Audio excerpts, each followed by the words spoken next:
Welcome back, ladies and germs. Excuse me, it's ma'am. It is ma'am. We got this beautiful 1967 Silverface Fender Musical Instruments Bandmaster on the bench. If you missed the last video, what we're going to do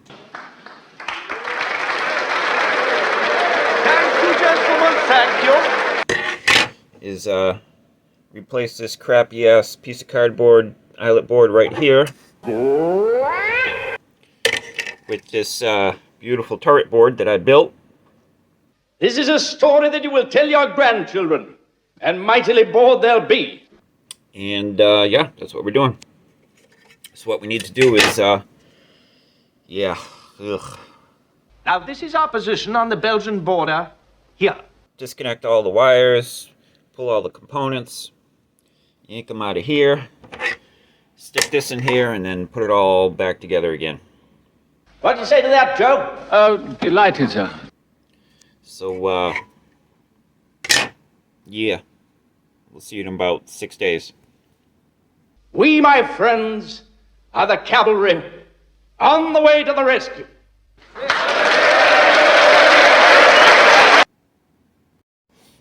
Alright, so here's one of the reasons why I hate these cardboard eyelet boards and the way that Fender has constructed this amplifier. So as you can see, let me get Mr. Pointer.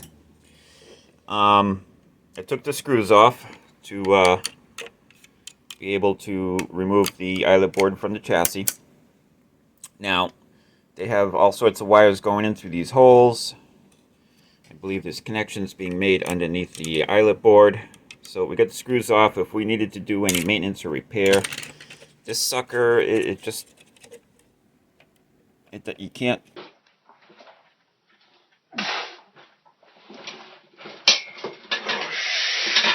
Good! Do anything with it. It's just there. You can't see where these wires go. It's just a nightmare on every single level. It's awful. I mean, say what you will about a 60s Gibson amplifier and the way that they wire their stuff, but this, in my opinion, is just the bottom of the barrel. Sorry, Leo. Sorry, Lupe. Alright, I got you set up on the old tripod so you can get a little bit of action shots here. And it's basic, simple stuff. I got a solder sucker. I got a hot soldering iron. And we're just going to start removing everything. So we're going to heat up the solder in this eyelet. Take Mr. Solder Sucker over here. Suck. Clean him out. And remove the lead. Boom. Repeat about 82 more times. Here we are. We're in the middle of surgery here. And we got about half the tumor removed, as you can see. Had to snake all these wires, these long ones here, out through the little holes. And underneath this board seems to be a little present. Who knows, maybe somebody was on tour and they tried to hide a bundle of heroin underneath their eyelet board. You started snorting heroin? I'm old! Well, that stuff will kill you. What am I, an idiot? And don't you start taking that shit. When you're young, you're crazy to do that stuff. What about you? What about me? I'm old. When you get old, you're crazy not to do it. Maybe we're lucky. Let's take a look, see what this is. Hang tight. No free drugs today. I don't know what this is. Looks like a card, like a playing card almost, but not really. I don't know what it is. You tell me. But whatever, that was under the board. Maybe it's like one of those religious cards. You know, and maybe they thought they'd bless this amplifier with good tone. But yeah, one of those mysteries. I mean, they had to have been stuck under there from the factory because there was no way to get that under there after the fact, as you can see by all the crap I'm doing. But yeah, good times. Anyway, so here we are, about halfway there. We got to get the the front half of the board disconnected from the chassis, and then the real fun begins. I just found another one underneath a board.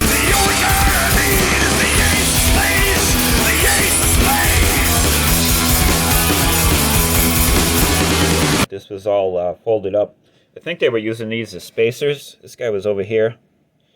I think they were just using them as spacers to keep the top board and the bottom board separated, maybe. I don't know, but there you go. Got vintage pieces of playing cards in our Fender Bandmaster. How cool is that? Alright, here's a shot of the underside of the board. And this is the stuff that I really don't like. You see there's a lot of connections under here. I don't know why they wouldn't just do it on the top of the board. I mean, yeah, maybe to make it look neat and clean, but I mean, to the average user, they're never going to see this crap. And then if you need to troubleshoot this stuff, you know, let's just say, for example, this jumper right here, you know, came disconnected. You got to do all this work I just did just to pull it up and to check to see if maybe that came disconnected, or to fix it, or if you knew that was a problem, you'd just do it on top. I mean, it just, I don't know, maybe I'm crazy, but it just seems counterintuitive to me, you know, but whatever. It is what it is. I'm sure there's people out there that will have an opinion that varies from mine, and I'm sure it's very valid, and I'm sure I'm just a crazy nut, but that's fine. It takes a village, and a village idiot.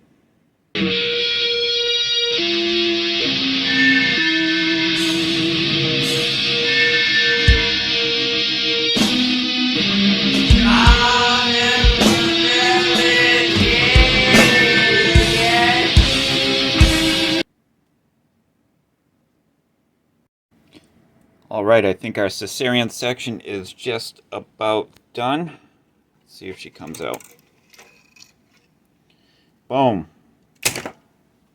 Out with the old. There's the bottom half of the eyelet board. Let's pull this sucker out.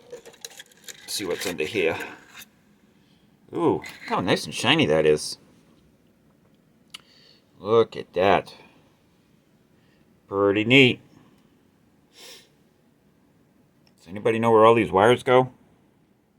I sure as hell don't. Alright. So I guess now we need to take all this crap out of here. And we're going to populate our newly handmade turret board that I made yesterday. And yeah, that'll be fun. That won't take too long. Alright, I thought we'd do a little intermission here. Tonepriest just had lunch. Now he's having a nice slice of birthday cake for dessert. And during the intermission, I thought we would discuss the difference between our Silverface AC568 circuit and a Blackface AB763 circuit. I am certainly no authority on this. I'm just kind of checking the differences for my own edification, my own learning, and just offering, thinking out loud and offering some, uneducated insights. So I very quickly compared the two schematics, and the input, the preamp is all the same. All the same, all the same, all the same, all the same, all the same, all the same, all the same. As far as I can tell, except for, where are we at here? This guy right here, a little bit different voltage here, about 20 volts difference.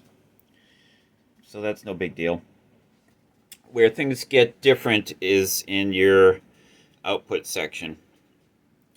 If we compare this with this, you can see there's a bunch more junk on the Silverface. And what I also noticed is the voltages are quite different. So on our Silverface here, going to the plates of the phase inverter, we have 310 volts. And on the black face, we have, was that 230? 225. So that's a very not insignificant difference right there. Okay. And then, of course, these resistors are different. This appears to be a voltage divider. And, of course, that's going to be because, you know, we're adjusting for different voltages. What else? 375 volts here. 440. 430 over here. Sorry, I'm getting confused. Too many lines. So we got 430 going into your plates, getting dropped down to that. All right. What are we giving to the transformer? All right. So our Silverface is giving it 455. Nope. This one, 460, going into the center tap of our output transformer. Over here, on the black face, we're giving it 440. So that's 25 less volts. That's not insignificant. And then there's a bunch of other stuff over here on the silver face that the black face doesn't have. And I believe all this crap here with the capacitors and stuff is to try and reduce tube oscillation. There's plenty of resources on the internet that are much more informed than I am, and you can check that out for yourself. Yeah, with these super low value capacitors, I believe that's what that is for. And so comparing the two, it got me to thinking, you know, a lot of people like to, quote unquote, convert a silver face into a black face. And that's a very significant amount of work to do, because you can't just remove these capacitors and, you know, all the stuff they have, remove the crap for the cathodes here and just go straight to ground and call it a day. This, I believe, to get these voltages different, we have a different power transformer on the two models. And you either need to replace the transformer or make some very significant changes, a very tedious process. Probably very tedious for me, maybe not so much for other people, but be very tedious to get the voltages from a silver face to match the voltages of a black face.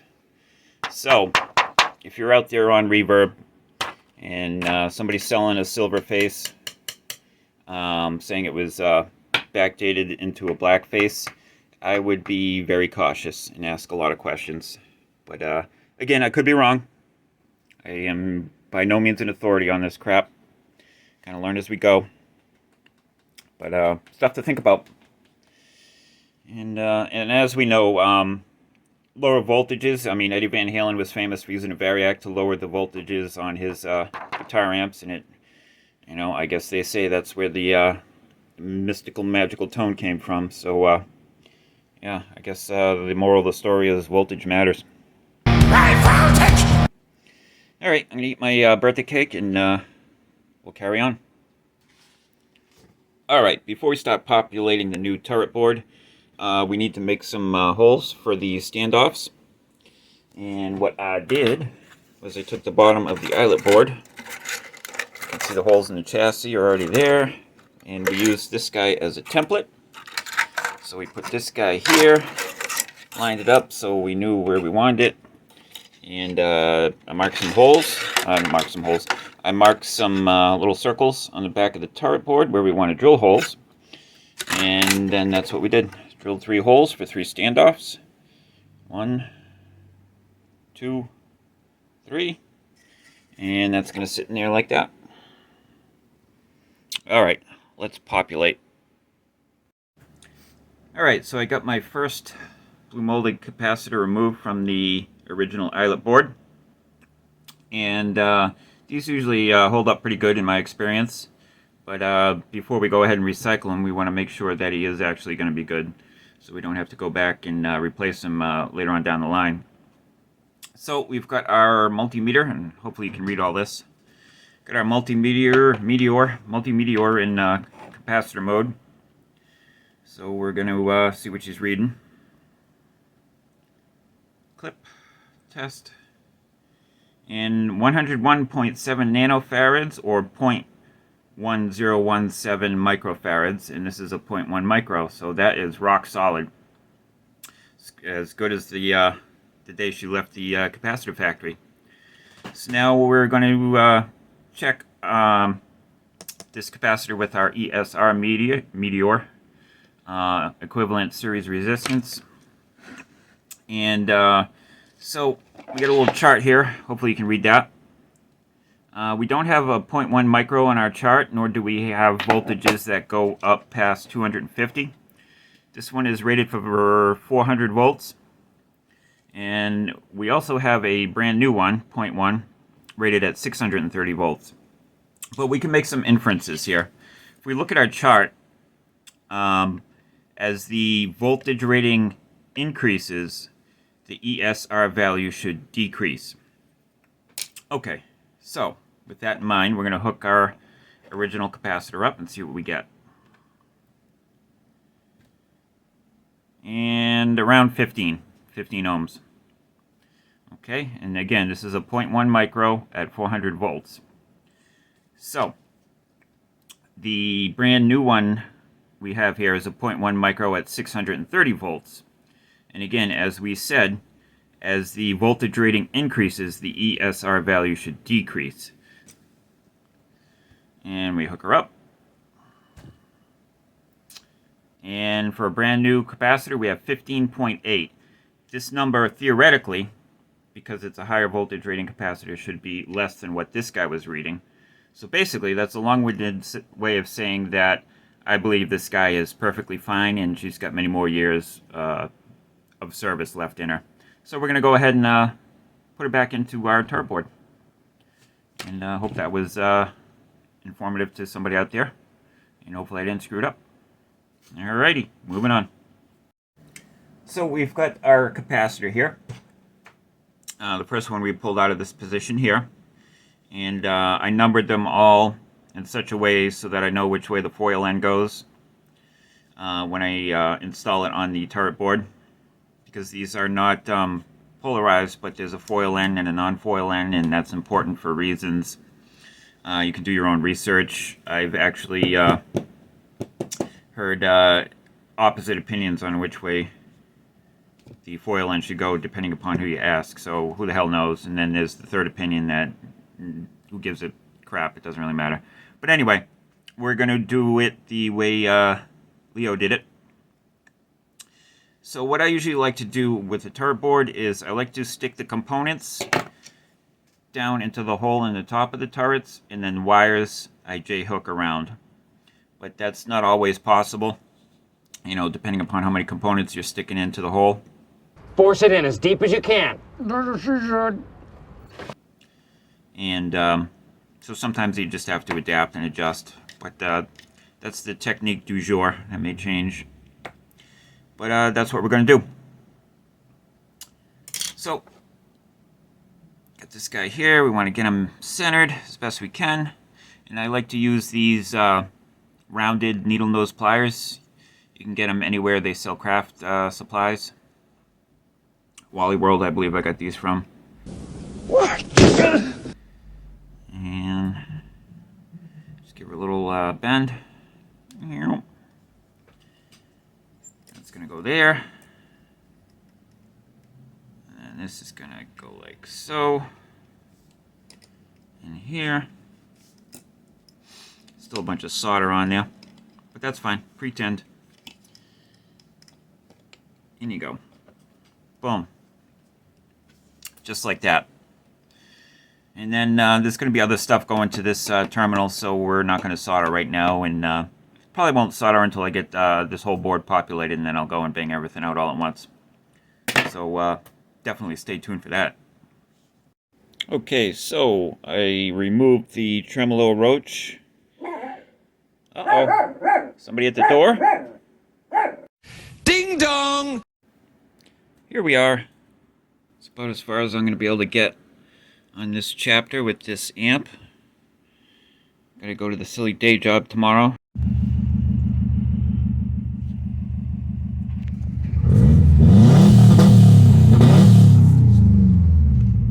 That ain't stock. So we're gonna have to call it quits for the day. But a couple of little progress updates. The one of the legs on the light bulb inside the Roach had come unattached, so fortunately I had some light bulbs in stock, so we popped out the old, put in the new, and rewrapped her. All of the carbon comps have drifted like moderately to excessively. It's amazing that this thing even still worked. So we're replacing all the resistors with nice new modern ones, except for a couple. I don't have those values. It's like a 10 meg and a 2.2 meg. So those will have to do. But I noticed a couple of little differences in here. There was a resistor in the amplifier that wasn't marked on this layout. And there were a couple of changes in values in the amp from the layout here. So the layout's calling for 100K. That it was a 220 was installed, and same here. This is 100 and not a 47, and this was an 82K and not a 47. Where else? So what I opted to do with those was make a note of it, obviously, but to use the value on the schematic and on the layout here. You can always make changes in the future. But there you have it. Almost done. Just a handful of resistors to put on the board. And we're going to put the board on the standoffs in the chassis, wire it all up, and hit the power switch.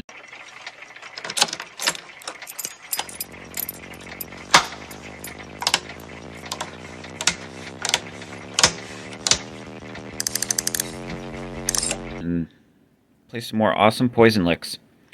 So stay tuned for that in the next episode.